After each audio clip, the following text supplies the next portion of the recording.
नमस्कार। आज हामीले बिहान चिया र बिस्कुट खाउँ भनेर यहाँ 4-5 जना बसेर बिस्कुट खाने क्रममा यो चाहिँ कोदोको डाइजेस्टिभ बिस्कुट, यो जुनेली नारा कि नारा भन्ने के रहेछ, यो चाहिँ बिस्कुट डाइजेस्टिभ बिस्कुट हो। चाहिँ यो कोदोको बिस्कुट रे। आज कोदोको चाख्नु पर्यो बिस्कुट कस्तो रहेछ भनेर चाहिँ उ गरेको। यहाँ खोल्दाखेरि पहिला चाहिँ सुरुमा चाहिँ एउटा मात्रै देखिएको थियो हैन। यो कहिलेकाहीँ खानेकुरामा चाहिँ हुन्छ घुन, खासै त्यस्तो चाहिँ खानेकुरा चामलमा गहुँ उसमा सबैमा भेटिन्छ नि त, भेटिन्छ हैन। त्यसमा चाहिँ ठुलो रूप लिनु हुँदैन भन्ने थियो। तर चाहिँ यहाँ भित्र चाहिँ मरेको यो चाहिँ घुनहरू कहीँ भेटियो के, एउटा मात्रै हैन कि धेरैवटा भेटिए।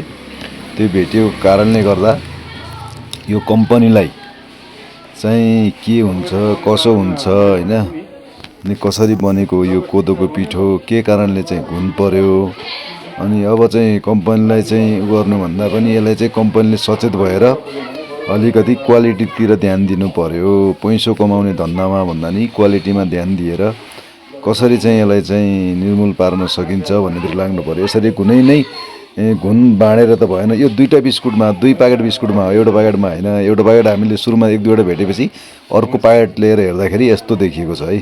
ल दाइको कुरा पनि सुनौ। जनतामाथि कहिले खेलवाड, खाने चिजमा खेलवाड गर्ने यति छ यहाँ हाम्रो धेरै यस्ता जोखिम चिजहरू चाहिँ स्वास्थ्यलाई खेलवाड गर्ने यस्ता कम्पनीहरूलाई चाहिँ तत्काल निर्मम कारबाहीको दायरीमा लिएर आउनुपर्छ।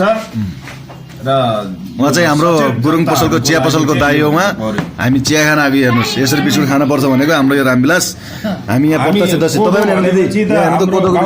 एकदमै अर्गानिक यहाँ दिदी नखानु पर्छ, कोदोमा उ छ के घुनै घुन छ भन्छु, घुन देखाउन लाग्यो के। हेर्नु त उहाँ पनि हुनुहुन्छ यहाँ प्रत्यक्षदर्शी, त्यहाँ गुरुङ दिदी हुन्छ, यहाँ सर हुनुहुन्छ है, सबैजना छौँ हामी यहाँ। ल यस्तो पनि हुन्छ। ल हेर्नुहोस् त यो धेरै छ क्या, एउटा भएर म त एउटा कहाँबाट आयो कोदोको बिस्कुटमा हेर्नुहोस् है। बिहान बिहान चियासँग कोदो खाँदै गर्दा यी के कोदो गर्नु, घुन खाइरहेको रहेछौँ हामीले। यस्तो गर्नुहुन्छ यो कम्पनी, यो कोदो खानुहुन्छ भने एकपल्ट हेरेर खानु होला। यो चाहिँ तर खासै टेस्ट पनि गतिलो छैन, ओसिएको टाइपको रहेछ यो कम्पनी। यो खासै यो चाहिँ सुरुमा यो चाहिँ अलिकति मेहनत गरेर चाहिँ बनाएको जस्तो लागेन। यो चाहिँ पैसा कमाउने धन्दा हो। यहाँ घुनै समेत आइरहेछ भनेपछि यसमा चाहिँ अलिकति हामीले सोच्नु पर्ने हुन्छ। यो चाहिँ काठमाडौँ महानगरपालिकाले चाहिँ यसो न यो बिस्कुटवालालाई चाहिँ ध्यान दियोस्। कोदोको चाहिँ बदनाम भयो, यो चाहिँ यो कोदोमा अति नै बदनाम भयो।